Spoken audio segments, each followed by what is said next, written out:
Hindi raw bababa si Pangulong Ferdinand Bongbong Marcos sa kanyang posisyon bilang presidente po ng Pilipinas, hanggat hindi po niya maaayos itong corruption po, mga kabida, sa flood control projects, po.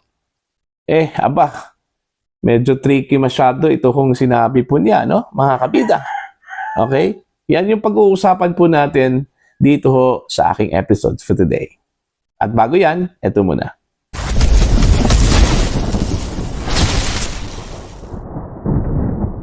Isang magandang oras sa lahat at welcome po sa aking channel. Ito po, my statement po, ito kung si Pangulong Marcos po, mga kabida, na hindi raw siya bababa sa Malacanang hanggat hindi po niya mariresolve ito pong corruption po, sa flood control projects, nung binasa ko po yung mga statements po, mula sa mga netizens, yung kanilang reaction po, mga kabida, may mga nababahala po dito sa statement na ito, po. Kasi tricky daw masyado po, Unang-una, yung sinabi po niyang i-resolve muna niya itong corruption po, sa flood control. Ang tanong ko dyan, kung halimbawa aabutin po ito, mga kabida, ng taon-taon bago ito ma-resolve, ibig sabihin ho ba, mag-antay muna tayo ng ilang taon bago po siya bumaba, mga kabida, po, O di kaya, kailangan po niyang tapusin po ito, bago siya bumaba ngayong 2028 po, mga kabida, po. Alright? Eto, babasahin ko lang po, ito kong post ni Rob Rances po, mga kabida. Actually, sinare lang po ito, mga kabida, po, ni Mr. Rob Rances po. Sa post po ni Butch Ruiz Balyao, okay? Yung kanyang post po dito, galing po ito ng post po ng politiko, Ang nakalagay po dito sa post po ng politiko, President Ferdinand Marcos Jr. on Sunday vowed that he will not leave Malacanang until he has resolved the corruption and shoddy work associated with the country's flood control projects. Ayun. So malinaw po dun sa statement po ng Pangulo, Hindi ho siya bababa, mga kabida, sa kanyang posisyon bilang Pangulo po ng Pilipinas, hanggat hindi po niya maayos itong problema sa korupsyon dito sa flood control projects po, Dito sa post po ni Butch Ruiz Balyao, mga kabida, sa kanyang caption, ito kanyang caption, he needs 17 more years to break the corruption record of his father. Ayun. So dito pa lang, medyo nagbabadya na po, mga kabida, may mga indikasyon na po na baka hindi ho bababa ang Pangulo dito, sa kanyang term na 6 years, okay, mga kabida. Sa mga reactions din mula sa mga netizens, na nag-react ko dito, ganun din yung kanila pong interpretation po, mga kabida. Pero dito sa caption po ni Mr. Rob Rances, just leave now, sir. All of this happened under your watch, which makes you part of the problem. Stop pretending you're the solution. Po? So, yun po, mga kabida. Dalawang bagay lang po ito, Ito kung sinabi po ng Pangulo, either antayin po niya kailan matapos po, itong corruption po ng flood control, mga kabida, bago siya bababa sa kanyang posisyon bilang Pangulo po ng Pilipinas, o di kaya kailangan tapusin po niya ito, bago mag-2028, po.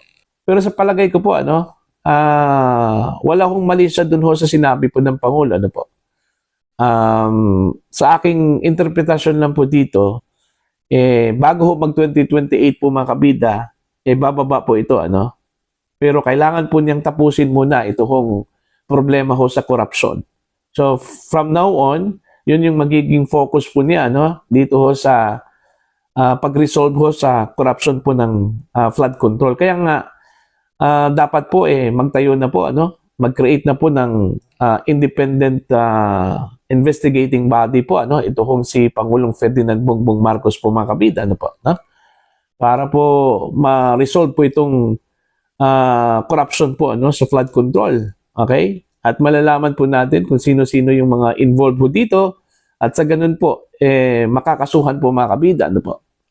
Kasi kung iaatas lang po natin ito mga kabida sa Kongreso, ito hong pag-iimbestiga po, baka naman po aabutin po ito ng siyam-siyam, O di kaya, baka mabaliwala lang po ito mga kabida, Considering yung mga involved po dito, mga mababatas po, dito pa lang sa pinaka-latest na statement po, ni Senador Ping Lacson, mga kabida, meron daw mga mababatas na involved po dito sa kickback na ito,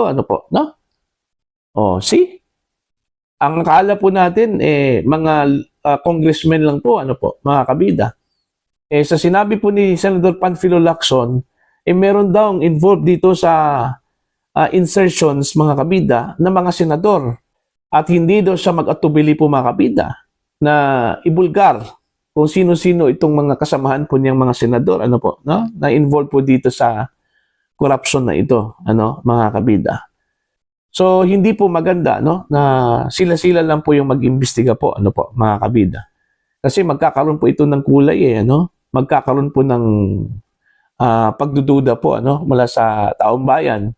Baka naman po, magtatakipan lang po sila dyan, mga kabida. Kahit na po, sinasabi na po nila na wala hong pagtatakip ang mangyayari po dito, mga kabida. Kahit na po kasamahan po nila, ibubulgar po nila ito, mga kabida. Pero hindi po may iwasan po, yung magiging hinala po ng taong bayan po dito, mga kabida. Kaya mas mainam po siguro kung iba yung mag-iimbestiga ho dito, hindi po ang House or ito hong Senado. That's according to some netizens, Pero para sa akin po, credible naman po yung Blue Ribbon Committee, Hindi naman po matatawaran po mga kabida, Ito hong kredibilidad po, ni Senador Marcoleta po. Siguro, hindi naman po kukonsintihin po mga kabida, ni Senador Marcoleta yung kanya hong mga kasamahan po, Kung sakali hong meron pong mga senador na involved po dito sa corruption po, sa flood control projects po mga kabida. Okay?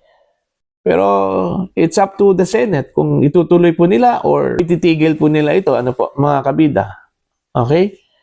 So ito, napaka-komplikado na po ito, Okay? Kasi ang pinag-usapan ho dito mga kabida, hindi lang po yung simpleng contracting, Ibig sabihin, may mga mababatas na involved ho sa kontrata po, sa kanilang mga proyekto, Ito hong flood control projects po. Kundi, ito hong sinasabi po mga kabida ni Mayor Magalong na kickback. Alright? May mga kickback daw, na nakukuha ito hong mga senador. Hanggang 25% daw ito, mga kabida. O see, ang laki po. Hindi pa po kabilang dito yung pagiging kontraktor po nila, mga kabida. O see? So, napaka-komplikado po itong problema ho sa flood control, na kailangan pong ayusin talaga ito. At sa tingin ko po mga kabida, matagal-tagal po itong aayusin po ng Pangulo. Kaya nga ang dami hong nagduda po dito sa kanyang statement Baka naman po ito'y gagamitin po ng Pangulo para raw mananatili po siya sa kanyang pwesto po mga kabida. Pero again, sa akin palagay, hindi po ito mangyayari po, mga kabida. Bababa po ang Pangulo by 2028. Kaso lang po, kailangan mag-double time po ang Pangulo dito, Ito hong pagre-resolve po mga kabida sa corruption po, sa flood control projects. Kasi nangyayari po ito sa kanyang time, Okay? Sa kanyang panahon, sa kanyang term. See?